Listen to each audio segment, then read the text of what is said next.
कल्पना कीजिए, अंधेरी रात, अरब सागर की लहरें जोर जोर से चट्टानों से टकरा रही हैं, जैसे कोई चेतावनी दे रही हो। और उस लहरों के किनारे प्रभास पाटन की भूमि पर एक मंदिर खड़ा है, सोमनाथ, शिव का पहला ज्योतिर्लिंग। लेकिन आज भी उसकी दीवारें पुराने घावों की कहानी सुनाती हैं। क्या आप जानते हैं कि यह मंदिर कितनी बार मिटाया गया और हर बार मौत के मुंह से कैसे लौट आया? ये कोई साधारण मंदिर नहीं, ये आस्था की जंग है जो सदियों से चल रही है। आइए जानते हैं वीर के बारे में। पुराणों की गहराई में छिपी है इसकी शुरुआत। चंद्रमा देवता, जिन्हें सोम भी कहते हैं, दक्ष प्रजापति के श्राप से पीड़ित थे। उनकी चांदनी फीकी पड़ गई थी। उन्होंने प्रभास क्षेत्र में कठोर तपस्या की। भगवान शिव प्रसन्न हुए और ज्योतिर्लिंग के रूप में प्रकट हुए का और कृष्ण ने चंदन की लकड़ी का। ये किंवदंतियां हैं, लेकिन सच्चाई ये है कि हजारों साल पहले यहाँ शिव का आशीर्वाद उतरा था। मंदिर धन धान्य से भरपूर था।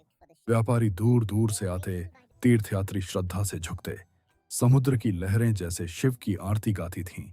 लेकिन शांति ज्यादा दिन नहीं टिकी। समय घूमता रहा। 7वीं सदी में अरब आक्रमणकारियों की नजर पड़ी। फिर 9वीं सदी में और हमले हुए। मंदिर टूटा, फिर बनाया गया। लेकिन असली तूफान आया 1026 ईस्वी में। दूर गजनी से एक सुल्तान निकला, महमूद गजनवी। उसने सुना था कि सोमनाथ का मंदिर सोने चांदी से लदा है। 3 साल की तैयारी हुई, 80 दिनों की कठिन यात्रा, रेगिस्तान पार करके। उसकी सेना 50,000 थी। घोड़े दौड़ रहे थे, तलवारें चमक रही थीं। सोमनाथ में खबर पहुंची। पुजारी, ब्राह्मण और स्थानीय लोग घबराए नहीं। उन्होंने तलवार उठा ली। मंदिर की रक्षा के लिए वे तैयार थे। रात के अंधेरे में हमला हुआ। समुद्र की लहरें गरज रही थीं। मंदिर की घंटियां बज रही थीं, जैसे शिव खुद पुकार रहे हों। लेकिन गजनवी की सेना ने दीवारें तोड़ दी। हजारों मारे गए। पुजारी अंत तक लड़े। गजनवी ने ज्योतिर्लिंग को 4 टुकड़ों में तोड़ दिया। एक टुकड़ा गजनी में मस्जिद की नींव में दफन किया गया। 20 लाख दीनार का सोना चांदी लूट लिया गया। मंदिर जलाया गया। धुआं उठ रहा था। रोने की आवाजें समुद्र तक पहुंच रही थीं। क्या आस्था यहीं खत्म हो गई? नहीं, दिलों में अभी आग जल रही थी। लेकिन आस्था कभी हार नहीं मानती। चालुक्य राजा भीमदेव ने मंदिर फिर बनवाया। फिर सोलंकी राजा कुमारपाल ने 1169 में भव्य मंदिर खड़ा किया।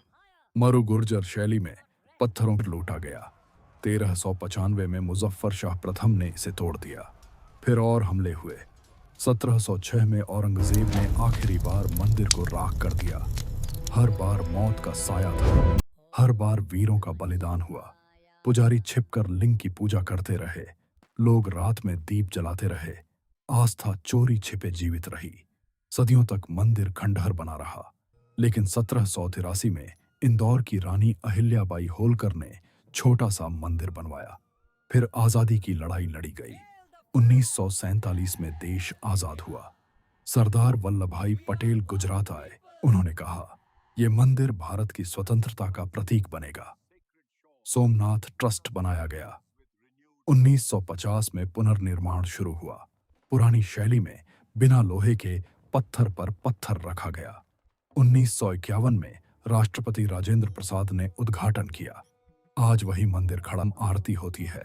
लहरेंकारी ने सोचा था ये मिट जाएगा, लेकिन शिव का ज्योतिर्लिंग अब भी जल रहा है। हर टुकड़ा, हर घाव, हर बलिदान ने इसे और मजबूत बनाया।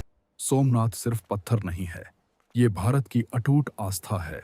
ये बताता है कि तूफान आएंगे, लेकिन जड़ें कभी नहीं हिलेंगी। आज जब आप वहां खड़े होंगे, समुद्र की लहरें आपको फुसफुसाएंगी, हम टूटे नहीं, हम लड़े, हम जीते। सोमनाथ अमर है और ये अमरता हम सबकी है। अगर आपको वीडियो अच्छा लगा तो please like, share and subscribe.